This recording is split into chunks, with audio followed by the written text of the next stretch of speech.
Good morning to everyone. आज हम सत्ता की साझेदारी जो सोशल स्टडी का पहला चैप्टर है, इसमें हमने पहले वीडियो में जो पार्ट 1 बनाया गया था उसमें बेल्जियम के बारे में चर्चा की थी और आज हम एशिया महाद्वीप के एक छोटे से देश श्रीलंका के बारे में चर्चा करेंगे। आइए देखते हैं। ये है भारत, ये भारत है, ये भारत का दक्षिणी भाग आपके सामने है। ये जो देश है ये श्रीलंका।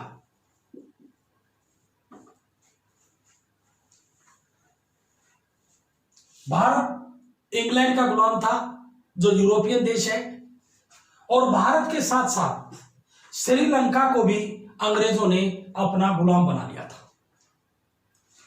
अंग्रेजी चंगुल से भारत 1947 में आजाद हुआ।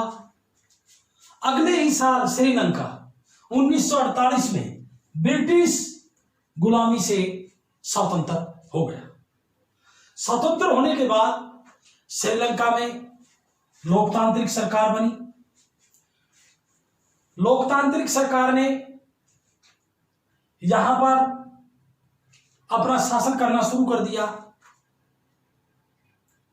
परंतु कुछ समय बाद श्रीलंका में रहने वाले लोगों के बीच में विवाद एवं टकराव पैदा हो गया। तो श्रीलंका जो भारत के दक्षिण में स्थित है, इसका परिचय क्या है, इसमें कौन कौन से जातीय समूह रहते हैं, उन जातीय समूहों के बीच में क्या क्या टकराव हुए, क्यों हुए, और उन टकरावों का समाधान श्रीलंका की सरकार ने किस प्रकार से किया। तो देखिए परिचय। श्रीलंका एक द्वीपीय देश,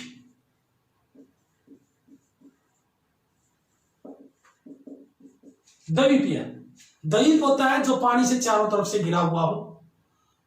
ऐसा स्थल भाग जो पानी से चारों तरफ से घिरा हुआ हो उसे टापू कहते हैं, उसे द्वीप कहते हैं। तो श्रीलंका एक द्वीपीय देश है।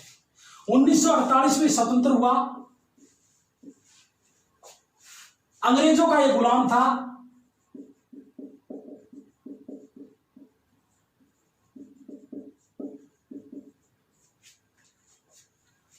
अब इसके अंदर जो आबादी है, बेल्जियम में मैंने आपको आबादी 1 करोड़ बताई थी, लेकिन यहां जब श्रीलंका की बात आए तो आपने दुगनी कर देनी है, यानी कि 2 करोड़।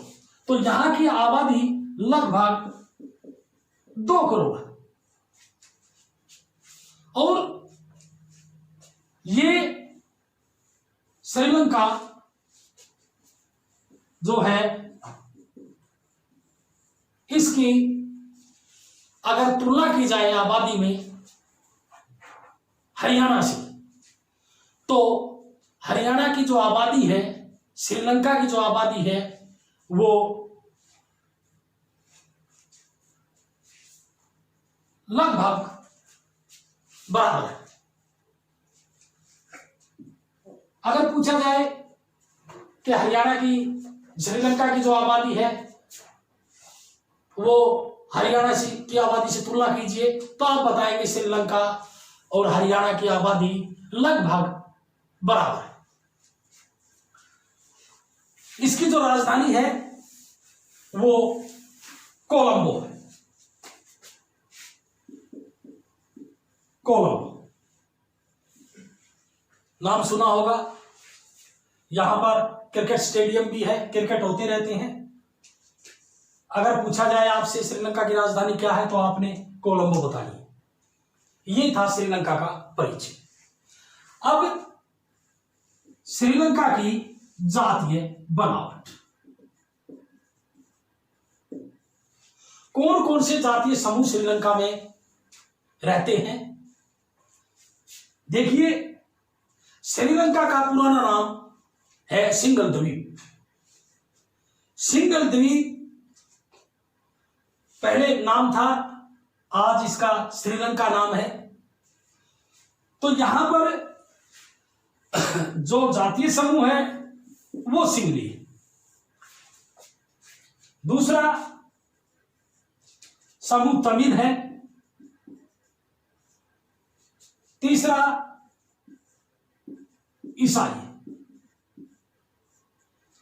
ये 3 जातीय समूह यहां पर रहते हैं। सिंगली देश की कुल आबादी का 74% सिंगली भाषा बोलने वाले लोग रहते हैं। तमिल भाषी लोग 13%, 18% लोग रहते हैं।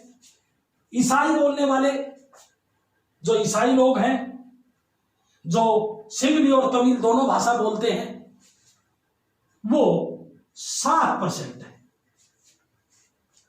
ये इनका अनुपात है। अब यहां इस विवरण को हम देखते हैं तो बहुसंख्यक कौन है? बहुसंख्यक मैंने पहले वीडियो में भी बताया था आपको कि अधिक संख्या वाले जो होते हैं उनको बहुसंख्यक कहते हैं। तो यहां पर देखिए श्रीलंका में 74% लोग सिंगली भाषा बोलने वाले हैं, तो ये बहुसंख्यक है। और ये दोनों समुदाय तमिल और ईसाई ये अल्पसंख्यक।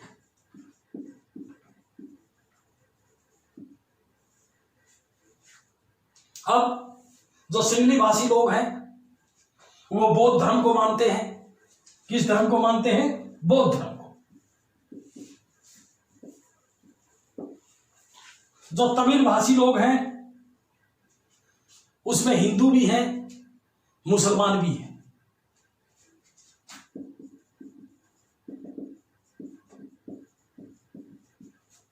और जो ईसाई लोग हैं ये सिंगली भाषा भी बोलते हैं और तमिल भाषा भी बोलते हैं। दोनों भाषाओं का प्रयोग ये ईसाई लोग जो श्रीलंका में रहते हैं वो करते हैं।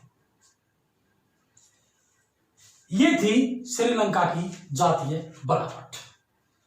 अब यहां श्रीलंका की सरकार ने सिंगलियों का पक्ष लिया ताकि अपनी राजनीति अच्छी प्रकार से की जा सके, क्योंकि यहां सिंगली बहुसंख्यक है।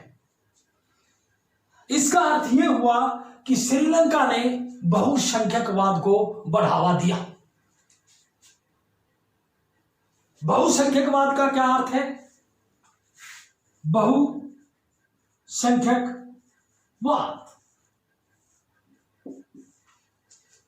ऐसी मान्यता जिसमें अधिक संख्या वाले लोग अपने मनमाने ढंग से देश पर शासन करते हैं और अल्पसंख्यक लोगों के हितों की अवहेलना करते हैं, उसे बहुसंख्यकवाद कहते हैं।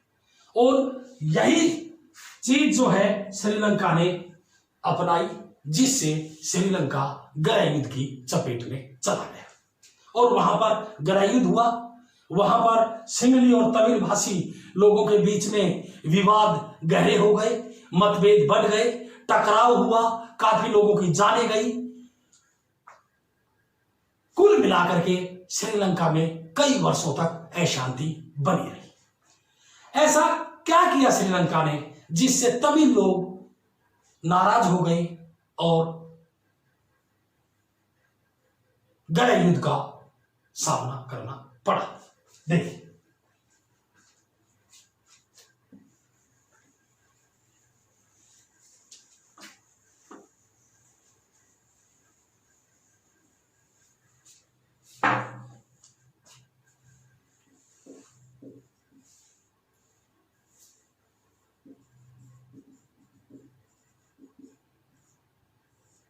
श्रीलंका में लोकतांत्रिक सरकार है, उस समय भी थी।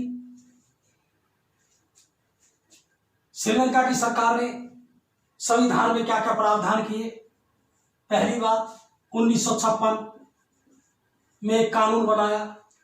उस कानून के अनुसार जो सिंगली भाषा है उसको राजभाषा बना दिया, और जो तमिल भाषा थी उसको दरकिनार कर दिया, जिससे तमिल लोग नाराज हो गए। दूसरा क्या किया, श्रीलंका की सरकार ने यह घोषणा कर दी कि सरकार जो है वो बौद्ध धर्म को संरक्षण एवं बढ़ावा देगी।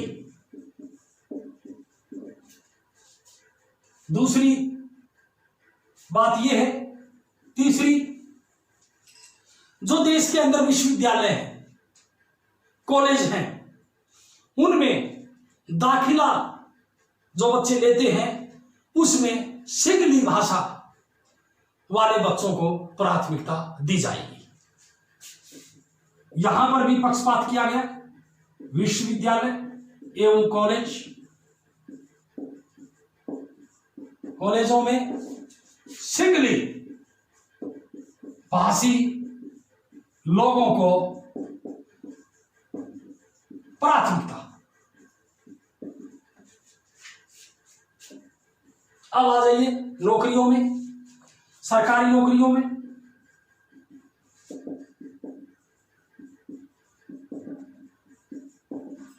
सिंगली भाषी लोगों को प्राथमिकता।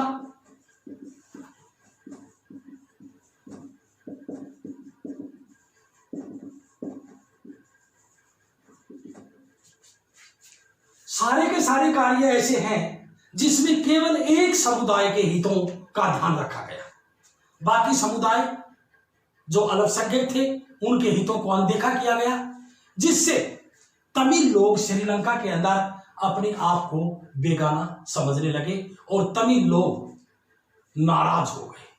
तमिल लोगों ने सोचा कि श्रीलंका के अंदर जो नीति अपनाई जा रही है सरकार के द्वारा या संविधान में जो नीति अपनाई गई है वो तमिलों का भला नहीं कर सकती, इसलिए तमिल जो है टकराव के मूड में आ गए। अब तमिलों की बात करें, तमिलों ने अपने राजनीतिक संगठन बना लिए। यहां श्रीलंका के अंदर जो तमिलों की स्थिति है, ये देखिए, उत्तर और पूर्वी प्रांतों में, यहां ये देखिए, यहां उत्तर पूर्वी प्रांत, ये है उत्तर पूर्वी प्रांत,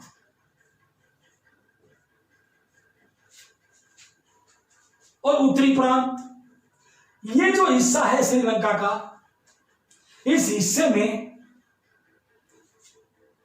तमिल रहते हैं। और श्रीलंका के अंदर मैं आपको बता दूं, तमिल जो है वो दो प्रकार के,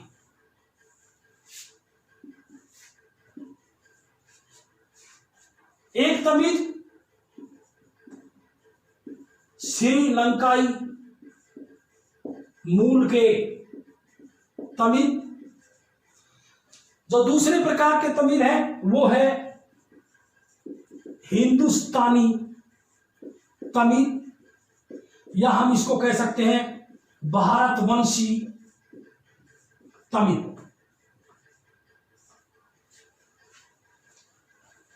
ये दो प्रकार के तमिल हैं। श्रीलंका में 18% आबादी तमिलों की है। अगर इस 18% आबादी का बंटवारा किया जाए तो श्रीलंकाई मूल के तमिल 13% है, और यहां पर हिंदुस्तानी तमिल देश की कुल आबादी का 5% है। तो श्रीलंकाई मूल के जो तमिल हैं उनको हर प्रकार से दरकिनार किया गया, जिससे श्रीलंकाई मूल के तमिलों ने मिलकर के राजनीतिक संगठन बनाए और उन्होंने अपनी मांगे रखी। क्या मांगे रखी, ये देखिए।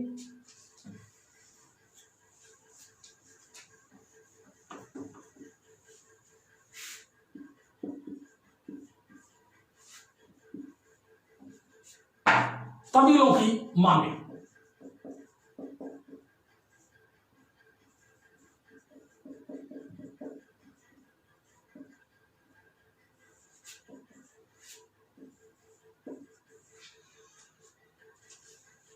सिंहलियों का पक्ष लिया गया, तमिलों को दरकिनार किया गया, उनके हितों की अवहेलना की गई। वही कारण तमिलों की नाराजगी के कारण थे और उन तमिलों ने इसलिए मांग की थी। तो वो मांगे क्या थी? अगर आपसे पूछा जाए एग्जाम में कि तमिलों की मांगे क्या थी, तो तमिलों की मांगे आप बताएंगे। नंबर 1, सरकारी नौकरियों में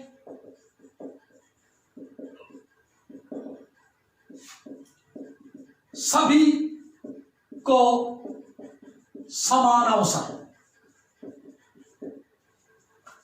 सरकारी नौकरियों में सभी को समान अवसर मिले, शिक्षा के क्षेत्र में समान अवसर,